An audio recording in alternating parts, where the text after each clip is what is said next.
Sir ఇప్పుడు assets build చేయాలి. అంటే రియల్ ఎస్టేట్ మీద ఇన్వెస్ట్ చేయడం అదొక మంచి పద్ధతి అంటారా? అదొక ట్రాప్ అని అంటారా? ఇప్పుడు చూడండి. అంటే ఇక్కడ రియల్ ఎస్టేట్ అసెట్స్ అంటే ఫస్ట్ మనకి గుర్తొచ్చేది రియల్ ఎస్టేటే. దానికి మించి ఏం లేదు ఇక్కడ ప్రెజెంట్ మనం అందరికి తెలిసిన నాలెడ్జ్ గురించి మాట్లాడుతున్నాను. సో అదొక మంచి ఇన్వెస్ట్‌మెంట్ అంటారా? లేకపోతే అదొక ట్రాప్ అని అంటారా? ఇప్పుడు చూడండి నిహాల్ గారు, మనం కొన్ని అనుకూలతలు, ప్రతికూలతలు చెప్దాం. ప్రజలు డిసైడ్ చేసుకుంటారు. ఇప్పుడు మనం ఏమన్నామంటే యూత్ అసెట్ బిల్డ్ చేసుకోండి. తర్వాత లయబిలిటీస్‌కి వెళ్ళండి. అంటే ఫస్ట్ అసెట్ బిల్డ్ చేసుకుంటే మీకు ధైర్యం వస్తుంది. మిమ్మల్ని ఆదుకుంటుందని చెప్పాము మనం గత ఎపిసోడ్‌లో. ఇప్పుడు చూడండి మన భారతదేశంలో అసెట్స్‌లో 2 టైప్స్ ఉంటాయండి. మామూలుగా ప్రపంచవ్యాప్తంగా physical assets, financial assets. Real assets, physical assets అన్న ఒకటే.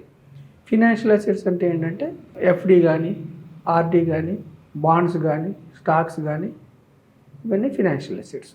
ఇప్పుడు మన దేశంలో ఏంటంటే ప్రజలకి మిక్కిలి ప్రేమ గల ఇన్వెస్ట్మెంట్స్ ఏంటంటే గోల్డ్, రియల్ ఎస్టేట్.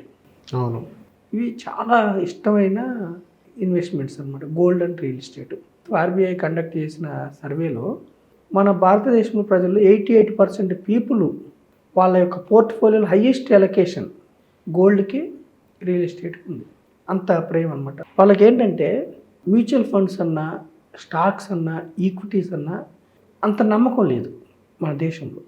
అంటే ఎక్కడి నుంచో తెచ్చుకున్న ఇన్వెస్ట్మెంట్ ఇది అని ఉందన్నమాట. సో ఇక్కడ ఏమిటంటే 2003 నుంచి 2013, 14 వరకు కూడా మన భారతదేశంలో వడ్డీ రేట్లు బాగా తగ్గినాయి. అంతకుముందు వడ్డీ రేట్లు ఎక్కువ ఉండే బ్యాంక్స్లో. వడ్డీ రేట్లు బాగా తగ్గటం వల్ల లోన్లు ఇవ్వటం బాగా, హౌసింగ్ లోన్స్ ఇవ్వటం బాగా బ్యాంక్స్ ప్రమోట్ చేసినాయి. 90s ఆ టైంలో నేను చదువుకునే టైంలో 92, 90s ఆ టైంలో మన పెద్దవాళ్ళకి ఇల్లు కొనుక్కోవడం అంటే వాళ్ళు ఏం చేసేవారంటే ఆ టైంలో ఎక్కువ గవర్నమెంట్ ఉద్యోగాలు ఉండేవి. వాళ్ళు కూడా రిటైర్మెంట్ అయిన తర్వాత, ఒక సంపద వచ్చిన తర్వాత, రిటైర్మెంట్ అయిన తర్వాత ఇల్లు కొనుక్కునేవాళ్ళు.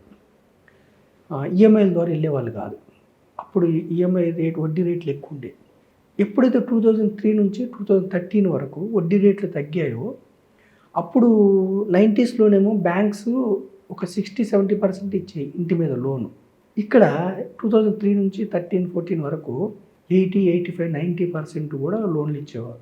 ఈ లోన్లు ఇవ్వటం వల్ల ఏం చేశారంటే చాలామంది యూత్ లోన్లు తీసుకుని ఇల్లులు కొనుక్కోవటం మొదలుపెట్టారు.